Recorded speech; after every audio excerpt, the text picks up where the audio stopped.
Саламатсыздарбы достор. Биз мурунку сабакта арифметикалык амалдар жана өзгөрмөлөр тууралуу өткөнбүз. Ал эми бүгүнкү сабакта сиздер менен инкремент, декремент түшүнүктөрү жана ошондой эле салыштыруу операцияларын карайбыз. Андан эмесе негизги инкремент деген эмне? Инкремент деген негизинен бул бирге көбөйтүү дегенди билдирет. Мисалы бул жерде k барабар плюс n. Бул деген сөз бизде n плюс 1 дегенди билдирет. Бул n плюс 1 дегенде сөз мындайча айтканда болгону бул жерде бизде плюс белгиси менен жазылат. Ал эми инкремент негизинен эки түрдө колдонобуз. Анын постфикстүү инкремент жана префикстүү инкремент кылып, мисалы бул биринчи турган k барабар плюс n деген өзгөрмөбүздө бул жерде префикстүү инкремент деп аталат. Себеби бул жерде n өзгөрмөсүнө бизде n'дин мааниси биздин учурда 6, n өзгөрмөсүнө 1 кошуп туруп, анан k өзгөрмөсүнө ыйгарылып жатат. Андан кийин бизде бул жерде k1 ошол эле постфикстүү инкремент болот. Бул постфикстүү инкремент эң биринчи n1дин мааниси. Бизде n1дин мааниси бул 6га барабар биздин учурда. n1дин мааниси бул k1ге ыйгарылып, анан 1 кошулат. Биздин учурда мисалы бул жерде биз муну ран кылып көрөлү. Мына бизде эң биринчи n'дин мааниси чыкты. N'дин мааниси бул 7 болду. 1 кошулуп, анан чыкты. Бул n менен k'нын биринчи префикстүү инкрементте бул n менен k'нын мааниси бирдей чыкты. 7 болуп. Андан кийинки бул постфикстүү инкрементте бул n1 менен k1дин мааниси бирөө 6, бирөөсү 7 чыкты. Бул k1 6 чыкты, ал эми n1 7 чыкты. Себеби бул жакта биринчи n1дин мааниси k1ге ыйгарылып, анан 1 кошулуп жатат. Ошондой эле бизде декремент. Декремент деген инкременттин эле мындайча айтканда тескериси деп айтсак болот. Себеби бул жерде инкрементте 1 кошулса, ал эми декрементте 1 кемитилет. Мисалы бул жерде минус ж дегенибиз бул ж минус 1 дегенге барабар. Ж минус 1 дегенге барабар. Бул жерде бул дагы негизинен постфикстүү жана префикстүү декремент болот. Бул жерде биз көргөнүбүз ждан 1ди алып туруп, анан ай өзгөрмөсүнө ыйгарылып жатат. Ошондой эле постфикстүү декремент бул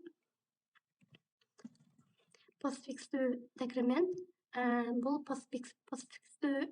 инкремент сыяктуу эле биринчи өзгөрмөнүн мааниси ай кийинки өзгөрмөгө ыйгарылып, анан 1ди кемитип жатат. Бул жерде мисалы жнын маанисин бул жерден чыгара турган болсок, анда жнын мааниси бизде биздин учурда 5 болуп жаткан болсо, бул жерде 4 болуп чыгат. Бирок айдын мааниси бизде 5 боюнча калат. Себеби жнын эң алгачкы мааниси ай 1ге сакталып калды. Мисал үчүн муну дагы ран кылып көрөлү биз. Бул жерде мисалы 5 деген эң биринчи айдын мааниси чыгып жатат. Ай деген бизде жнын 1ден кемитилгени. Ждан 1ди кемиткендеги сан результаты бул айга ыйгарылып жатат. Бизде биздин учурда бул 5 болду, туура. Андан кийинки жыбыз дагы 5 болду. Себеби бул жерден кемитилгенден кийинки мааниси ыйгарылып жатат. Андан кийин бизде ж1дин мааниси чыкты, бул 5. Туура, то есть айга эң биринчи ж1дин мааниси ыйгарылды, анан 1ди кемитти. Бизде кийинки ж1ден кемитти. Биз муну ж1ди айга ыйгарып туруп, анан 1ди кемитилгенин жаздык. Бул жерде 5 жана 4 деген результаттары чыкты. Ошондой эле сиздер менен биргеликте азыр салыштыруу жана логический операцияларды карап көрөлү. Мисалы үчүн бул жерден мен чаттан даярды коюп көрөйүн. Мисалы үчүн бул жерде карап көрүңүздөр. Бизде boolean деген кайры эске сала кете турган болсок, true жана false'ду кайтарат. Бул жерде эки барабардык аркылуу мисалы А жана Б сандарын салыштырып атабыз. Бул жерде Анын мааниси 10 болуп турат, ал эми Бнын мааниси бул 4. 4 менен 10 бир барабарбы деген суроого бул false деген жооп келет бизге. Андан кийинки boolean D'да мисалы D деп туруп жаңы өзгөрмөгө ыйгарып атабыз. А менен 10ду салыштырып атабыз. Биздин учурда А 10го барабарбы деген суроо келет. Анда бизге true деген келип чыгыш керек. Андан мисалы үчүн бул жерге C менен D'ни чыгарып көрөлү консольго.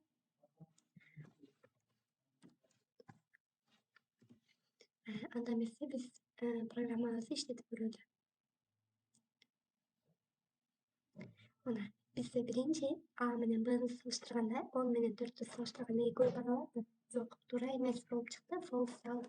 Андан кийинки D А менен 10ду салыштырды. Биздин учурда Анын мааниси 10. 10 менен 10ду салыштырганда true болуп чыкты.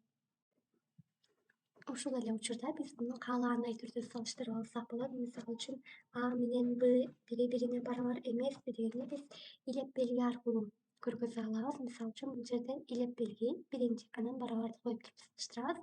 Ал эми бул жерде чоң кичине белгилер аркылуу да салыштыра алабыз. Анда бизге биринчиси true'ну кайтарыш керек, а экинчиси false кайтарат. Анда эмесе биз программабызды иштетип көрөлү.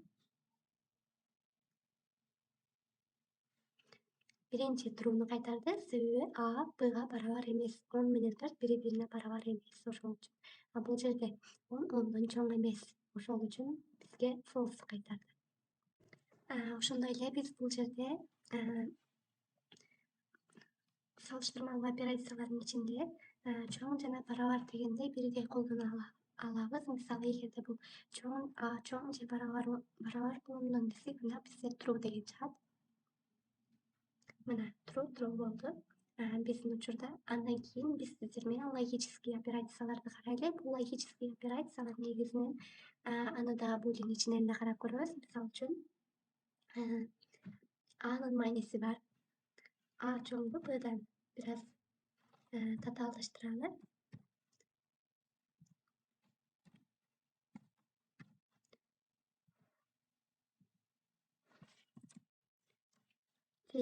Бизде эки таякча аркылуу Ч деген белгини коюп алабыз. Ч Б чоң болсо 5тен. Анда бизде бул С эмнени кайтарат? Сиз менен жолу көрөлү. Андан кийин D нерсе мисалы кадимкидей эле сан берели сиздерге түшүнүктүү болуш үчүн. 9 чоң болсо 5тен жана бул жана деген белги.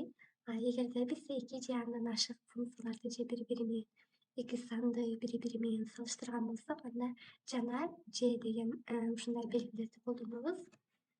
Бул жерде мисалы 6 кичинекей болсо 3төн. Анда бизге эмнени кайтарат? Жана бул жакта результаттан сиздерге түшүндүрүп беремин. Биринчиси true'ну кайтарды. Эмне үчүн? Себеби биздин учурда Анын мааниси 10. 10 4төн чоңбу? Бнын мааниси 4. Бул жер true болду. Андан кийинки Б 5тен чоңбу дейт. Быбыз 5тен кичинекей. False. Бул жерде деген Ж деген белгини колдонгонубуз үчүн бул жер true деп чыкты. Себеби бул же бул кимиси туура болсо дагы, экөөсүнүн бирөөсү туура болсо, анда бизде операция аткарылат дегенди билдирет. Эгерде ушул жерде жана деген колдонулса, анда бизде false деген чыгат.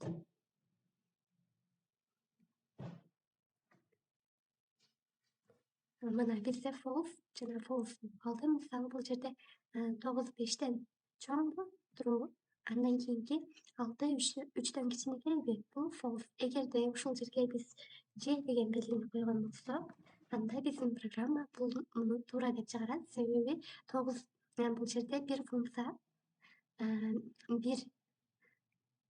функция аткарылып жатат.